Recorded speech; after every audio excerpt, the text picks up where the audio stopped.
सांपों की जीभ क्यों होती है कटी हुई?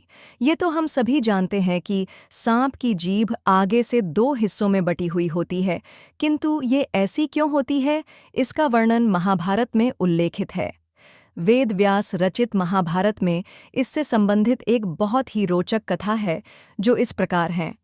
महाभारत के अनुसार महर्षि कश्यप की 13 पत्नियां थीं। इनमें से कद्रू भी एक थी। सभी नाग कद्रू की संतान थीं। महर्षि कश्यप की एक अन्य पत्नी का नाम विनता था। पक्षीराज गरुद्दद विनता के ही पुत्र थे। एक बार कद्रू और विनता ने एक सफ़ेद घुड्डा देखा।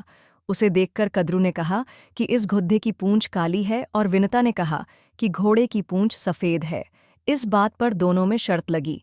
तब कद्रू ने अपने नागपुत्रों से कहा कि वे अपना आकार छोटा कर घुड्डे की पूंछ से लिपट जाएं, जिससे उसकी पूंछ काली नजर आए और वह शर्त जीत जाए।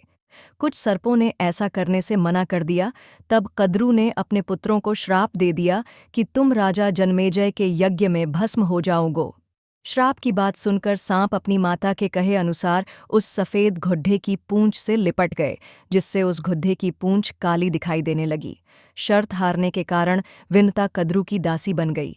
जब गरुड़ को पता चला कि उनकी माँ दासी बन गई है, तो उन्होंने कद्रू और उनके सर्पपुत्रों से पूछा कि तुम्हें मैं ऐसी कौन सी वस्तु लाकर दूं जिससे कि मेरी माता तुम्हारे दासत्व से मुक्त हो जाए। तब सर्पों ने कहा कि तुम हमें स्वर्ग से अमृत लाकर दोगे तो तुम्हारी माता दासत्व से मुक्त हो जाएगी। अपने पराक्रम से गरुड़ स्वर्ग से अमृत कलश ले आए और उसे कुशा यानी एक प्रकार की धारदार घास पर रख दिया। अमृत पीने से पहले जब सर्प स्नान करने गए, तभी देवराज इंद्र अमृत कलश लेकर पुनः स्वर्ग लौट गए।